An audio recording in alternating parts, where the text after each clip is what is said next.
So let me try to defend the point of view that I don't share. But since there's nobody here from PFP government, let me defend them. let me say that among economists, there are two, in my view, equally valid points of view. There's a point of view which probably will be reflected by the so-called Chicago School of Milton Friedman and others, who really believe that we should temper as little as possible with the market. The market is a very efficient mechanism for allocating resources. So let the market determine wages. Let the government not interfere with the determination of wages. So this is one point of view. I think the Singapore government subscribes to this one point of view. There are others who say the market is not infallible. Sometimes there's market failure. And the reason why we have a state, a government, is that the government should step in and interfere when there's a market failure. Yeah? And people will say that if you just leave it to the market, it's a winner-take-all system. As in America today, the average CEO in America now earns 1,000 times more than the average worker in his or her company or industry. This is outrageous.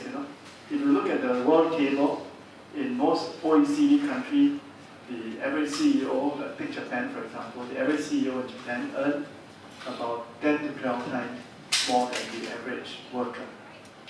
So Japan is a very egalitarian society. Yeah? So that's one kind of capitalism. But you have the winner-take-all capitalist model of the United States. So you have a choice between these opposing models. Some people prefer one model, some people prefer the other model. Because of my socialist views, I tend to prefer a more egalitarian form of capitalism than the winner-take-all capitalism. But I concede that many people hold this view that I do not agree with, and I often diminish the credence of that point of view. And I would point out that if you look at the European countries, which are very egalitarian, some of them are very egalitarian, although they have no minimum wage. Two of the countries that I admire, Denmark and Switzerland, have no minimum wage. But why is it then that in Switzerland and Denmark, the cleaner, the gardener, the security guard, the bus driver earn much more than their counterpart do in Singapore? It's because of our employment policy. The bus driver in Singapore is competing against bus driver imported from Malaysia and from China. So the low-skilled workers in Singapore and the semi-skilled workers in Singapore are competing against an endless supply of cheap foreign workers from the region. And to me, this is an unfair competition. Yeah? And because of market failure, I think there's a role for the state to intervene.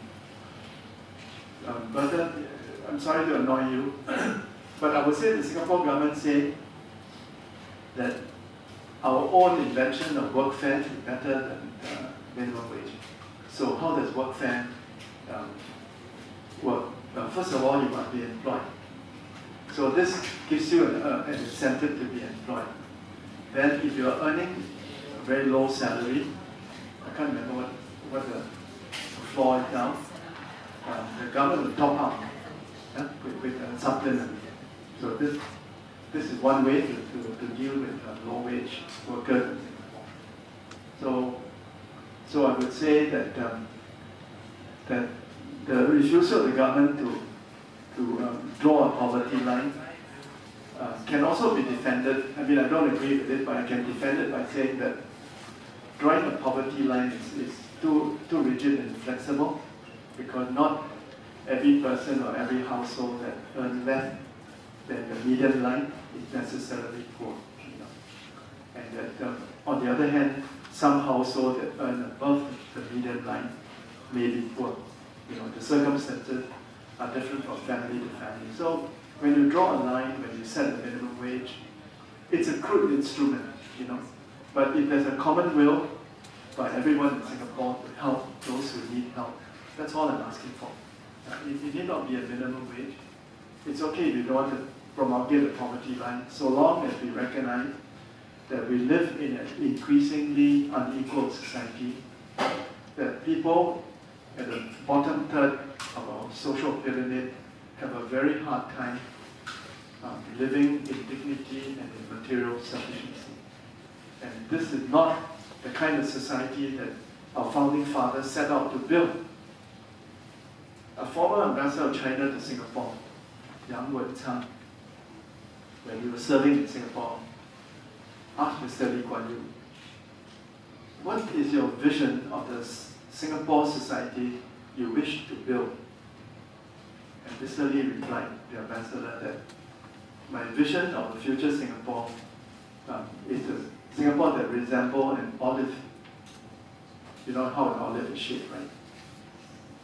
With a very large middle class and very few poor people at the bottom and very few super rich people.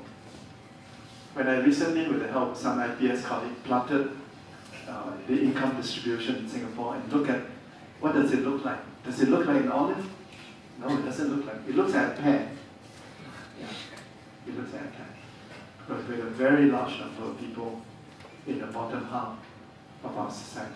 So we somehow along the way we lost our vision. So I welcome very much the PAP Party Congress decision recently to try to recapture their original vision. And I wish we have good luck.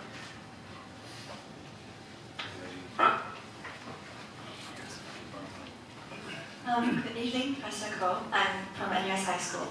I have two questions for today. The first is, in recent years, China and India's development has been quite unprecedented. I'm curious, where do you think they're going to end up in the future? And who do you, among the countries in the world right now, who do you think is slated to be the next world leader?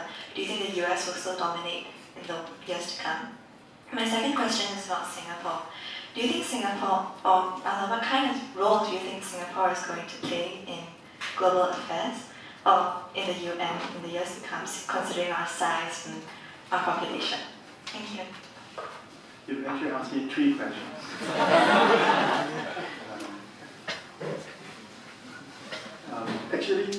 China and India development path are not identical.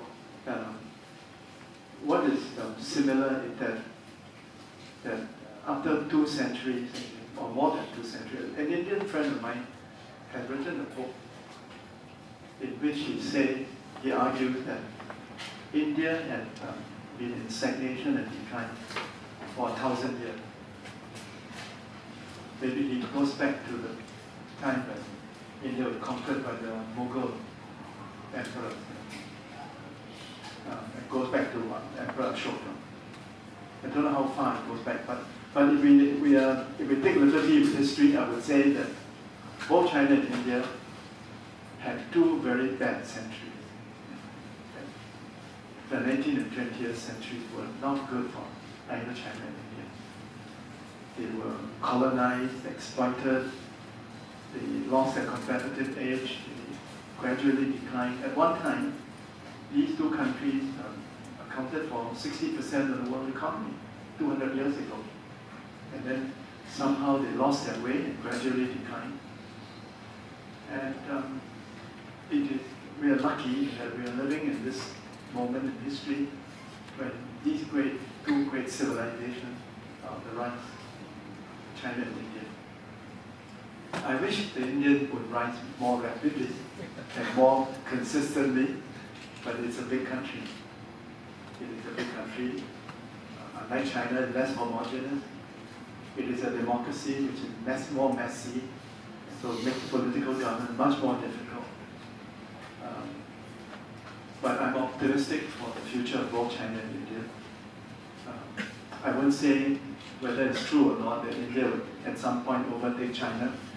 All my Indian intellectual friends believe that they are a democracy, that